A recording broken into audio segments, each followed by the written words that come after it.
क्या आप ट्रेडिंग में कामयाब होना चाहते हैं? आज हम डॉक्टर अलेक्जेंडर एल्डर की एक बहुत ही जानी मानी किताब the new trading for a living की बात करेंगे।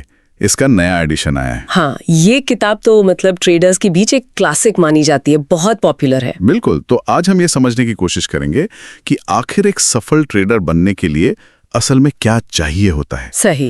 ये सिर्फ चार्ट्स और इंडिकेटर्स की कहानी नहीं है। नहीं, बिल्कुल नहीं। उससे कई ज्यादा गहरी बात है इसमें। हाँ, हम जानेंगे कि साइकोलॉजी यानी मनोविज्ञान, डिसिप्लिन और रिस्क को कंट्रोल करना क्यों इतना जरूरी है। एग्जैक्टली। ये किताब असल में ट्रेडिंग के 4 पिलर्स पर फोकस करती है।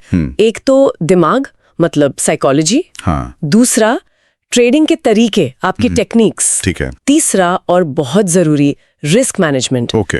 और चौथा जो इन सबको एक तरह से बांटता है, वो है रिकॉर्ड कीपिंग, अपने ट्रेड्स का हिसाब रखना। अच्छा, तो ये 4 मेन पिलर्स हो गए। हाँ, आप कह सकती हैं कि 3 मेन स्तंभ हैं, दिमाग, तरीके, रिस्क, और चौथा रिकॉर्ड रखना उन्हें मजबूती देता है। चलिए तो फिर शुरू करते हैं। सबसे पहले मनोविज्ञान। ये शायद सबसे अहम हिस्सा है ना? बिल्कुल। ट्रेडिंग में इमोशंस, डर, लालच, ये सब तो बहुत हावी हो जाते हैं। हाँ, और यहीं पर ये किताब बहुत खास हो जाती है। लेखक खुद एक साइकियाट्रिस्ट रहे हैं। अच्छा। हाँ, तो वो अपने उस अनुभव का इस्तेमाल करते हैं ये समझाने के लिए कि ट्रेडिंग असल में एक बहुत ही सीरियस इंटेलेक्चुअल काम है। ये कोई इमोशनल रोलर कोस्टर नहीं होना चाहिए। करेक्ट। दिमाग को ठंडा रखना, भावनाओं पर काबू पाना, यही असल जीत है। ये सुनने में तो ठीक लगता है, पर करना मुश्किल होता होगा।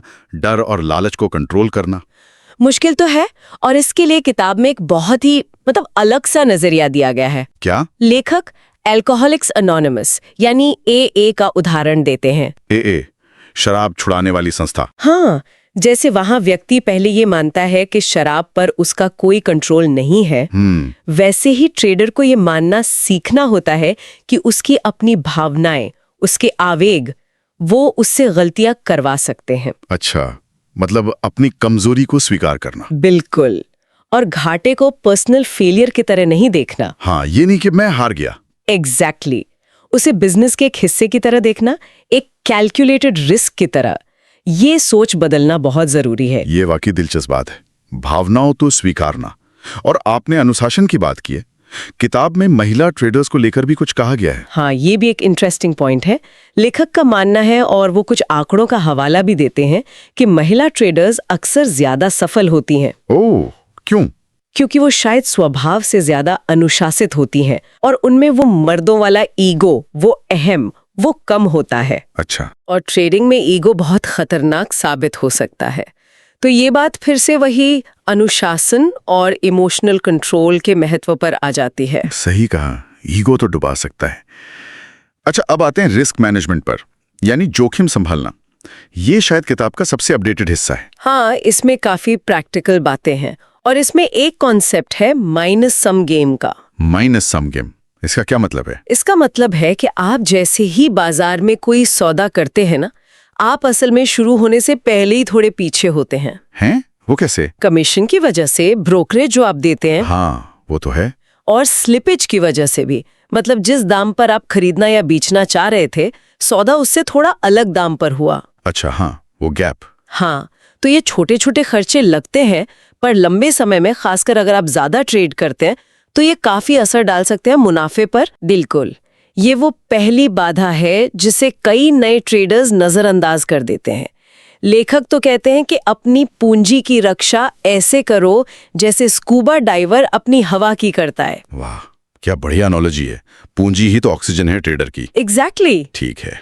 और तीसरा स्तंभ था ट्रेडिंग तकनीकें और एनालिसिस। हाँ, किताब में मूविंग एवरेज, MACD, इन सब टूल्स का जिक्र है। हाँ बिल्कुल। इसमें कई जाने माने टेक्निकल इंडिकेटर्स की बात है, moving average, MACD, volume analysis. हाँ, लेकिन यहाँ लेखक एक बहुत जरूरी बात करते हैं, लेस इज मोर, मतलब कम ही ज्यादा है। कम ही ज्यादा है कैसे?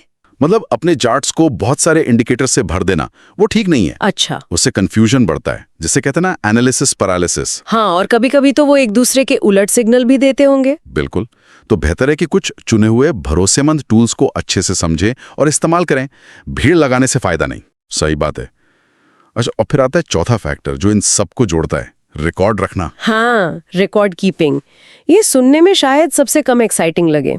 हाँ, थोड़ा ड्राई लगता है। पर लेखक के हिसाब से ये बहुत बहुत ज्यादा जरूरी है, अपने हर ट्रेड का हिसाब रखना।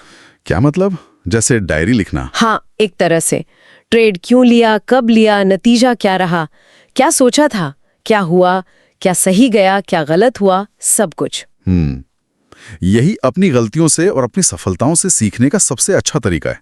आप खुद अपने टीचर बन जाते हैं। अच्छा, बिना इसके लगातार इम्प्रूव करना वो लगभग नामुमकिन है।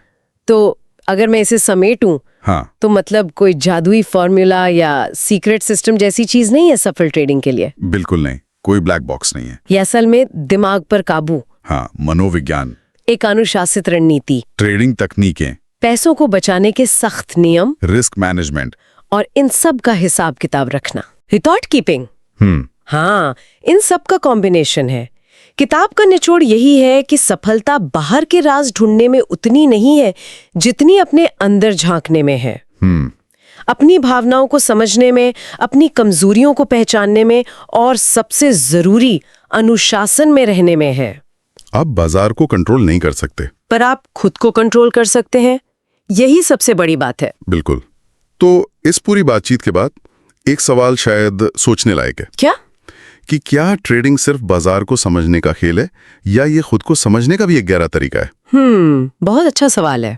कोई इंसान प्रेशर में, अनिश्चितता में अपनी भावनाओं को, अपनी प्रतिक्रियाओं को कितना संभाल पाता है? शायद असली टेस्ट तो यही है। हाँ, ये खुद के विश्लेषण का भी एक जरिया है। बिल्कुल।